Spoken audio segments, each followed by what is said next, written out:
स्वागत है आपका एनएमएफ न्यूज में। मैं हूं आपके साथ शबनम।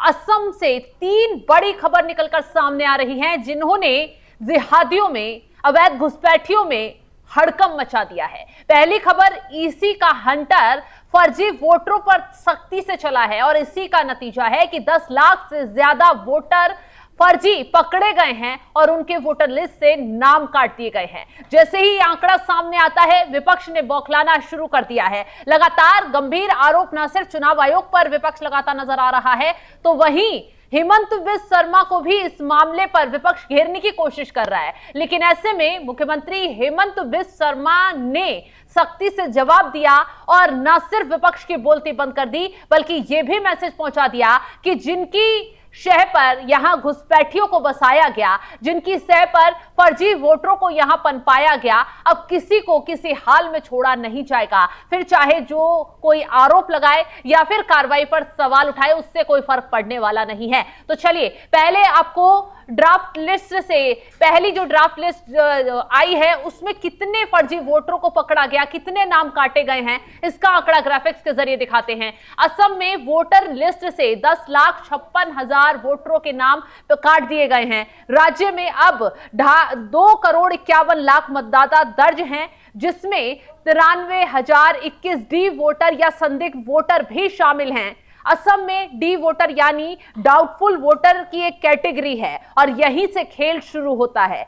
सरकार ने कथित तौर पर सही नागरिकता प्रमाण पत्र न होने के कारण वोट देने के अधिकार से वंचित इन लोगों को रखा है। डी वोटरों का निर्धारण फॉरेनर्स एक्ट 1946 के तहत विशेष ट्रिब्यूनल द्वारा किया जाता है और जिस व्यक्ति को डी वोटर घोषित किया गया है उसे वोटर कार्ड नहीं दिया जाता है। तो बता दें आपको, यहां पर 10,56,291 वोटरों के नाम मौत, जगह बदलने या कई एंट्री होने के कारण हटा दिए गए हैं वोटर लिस्ट से और 10 फरवरी को फाइनल वोटर लिस्ट जारी होगी, जिसमें कहा जा रहा है कि वोट कटने का जो आंकड़ा है वो बढ़ सकता है। तो आपको बता दें, असम पहला एक ऐसा राज्य है जहां पर घुसपैठियों की सख्ती से कमर तोड़ी जा रही है।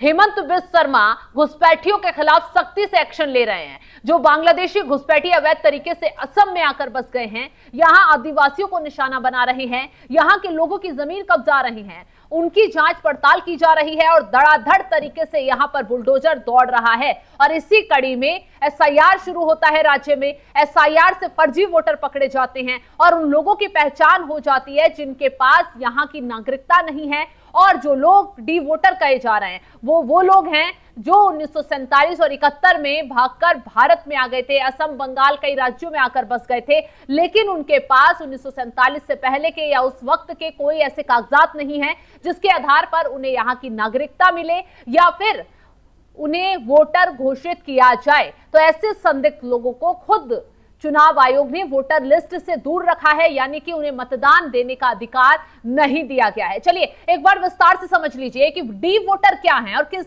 इनके नाम पर कैसे असम में खेल होता आया, कैसे इनके नाम पर फर्जी वोटर डलते हुए आए। तो चलिए डी वोटर ग्राफिक्स के जरिए आपको बता देते हैं कौन है। डी वोटर का अर्थ है डाउटफुल वोटर या संदिग्ध वोटर। और आपको बता दें, ये उन लोगों की एक श्रेणी है जिनकी भारतीय नागरिकता संदिग्ध मानी गई है या जो अपनी नागरिकता साबित करने के लिए पर्याप्त दस्तावेज पेश नहीं कर पाए हैं। इसके साथ ही ये अवधारणा मुख्य रूप से असम में 1997 में भारतीय निर्वाचन आयोग यानी ईसीआई द्वारा शुरू की गई थी।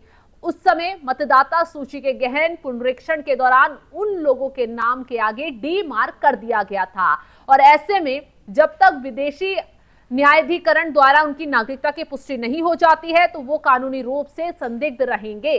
भारतीय कानून के अनुसार केवल भारतीय नागरिक ही मतदान कर सकते हैं। तो जो ये डी वोटर हैं उनके बड़ी संख्या में बताए जा रहे हैं। तो ऐसे में अब इनके नाम के आगे डी लिखा हुआ है ना, यानी कि संदिग्ध वोटर हैं और इन्हें मतदान करने का अधिकार असम में नहीं दिया गया है। और जब इनके नाम हटाए जाते हैं तो विपक्ष बौखलाना शुरू कर देता है। ऐसा लगता है विपक्ष की बौखलाहट से जैसे इन फर्जी वोटरों का पूरा वोट विपक्ष को जा रहा था और वोटर आईडी जो इनके वोटर लिस्ट से नाम कट रहे हैं तो विपक्ष परेशान है कि भाई एक साधा हुआ वोट हमारा कट जाएगा। सवाल तो यही खड़ा होता है कि जब एसआईआर राज्य में चल रहा है तमाम राज्यों में चल रहे हैं, एक दो में नहीं, तो विपक्ष को ही क्यों तकलीफ है जो फर्जी वोटर लिस्ट से हटाए जा रहे हैं, जबकि उन लोगों के वोट काटे जा रहे हैं जिनका एक नहीं एक जगह पर रहकर दो दो जगह पर वोटर आईडी कार्ड बना हुआ है, दो जगह मतदान करते हैं, जिन लोगों की मृत्यु हो चुकी है, जिन लोगों का नाम जो राज्य से कहीं और शिफ्ट कर चुके हैं, लेकिन बावजूद उसके असम में या फिर बंगाल जैसे राज्य में उनका नाम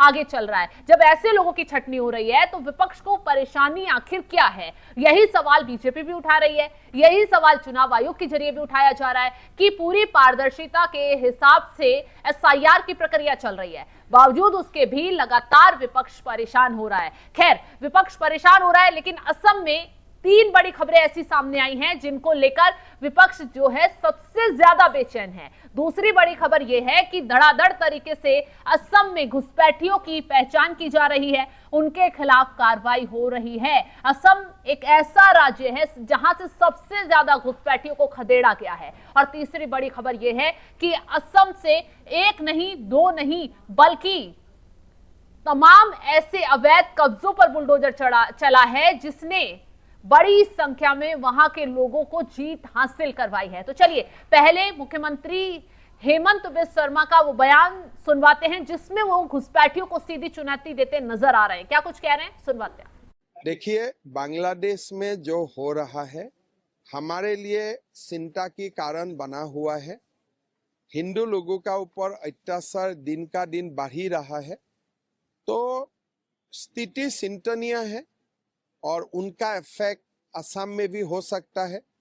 तो हमें थोड़ा एक हिसाब से थोड़ा सा कोशिश रहना पड़ेगा, स्थिति को निरीक्षण में रखना पड़ेगा और एक बांग्लादेश का हिंदू समाज को हमें साहस भी देना पड़ेगा।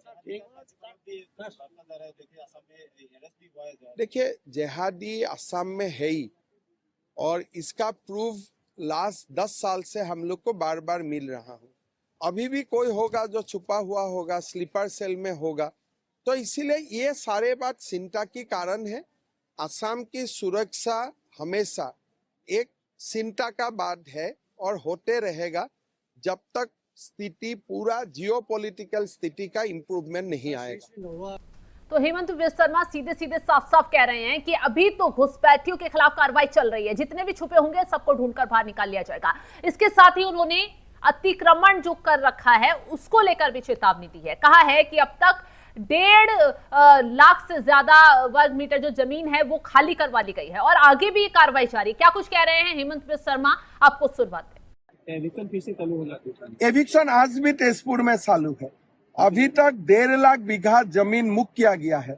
इस बार उड़ियाम घाट में एविक्शन होने का कारण कम से कम 12,000 लोगों का ये वोटर लिस्ट से नाम हटेगा, नहीं तो ये 12,000 लोग ही सरुपथार कन्स्टिट्युएंसी का परिणाम ही पलट देते थे।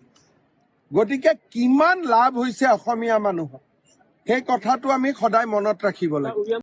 और आपको एक और जानकारी देते, असम में लगातार आदिवासी समाज भी इन घुसपैठियों के खिलाफ सड़कों पर उतरा हुआ है। कभी मसाल लेकर सड़कों पर उतरता है तो कभी विरोध प्रदर्शन करता हुआ नजर आता है। आरोप साफ साफ है कि इन घुसपैठियों की वजह से आदिवासी समाज को बहुत दिक्कत हो रही है, उनकी जमीनों पर कब्जा किया जा रहा है, उन्हें ही तानाशाही दिखाई जा रही है। और यही वजह है कि मुख्यमंत्री हेमंत बिस्वा शर्मा खुद खुलकर इस मामले में अब सामने आ रहे हैं, विपक्ष को भी जवाब दे रहे हैं और घुसपैठियों जिहादियों में भी खौफ भरते हुए नजर आ रहे हैं। तो फिलहाल इस खबर को लेकर आप क्या कुछ राय रखते हैं, कमेंट बॉक्स में जरूर बताइएगा। और तमाम बड़ी खबरों की अपडेट के लिए आप हमारी वेबसाइट www.newsnmf.com पर जाकर भी लॉगिन करें। नमस्कार।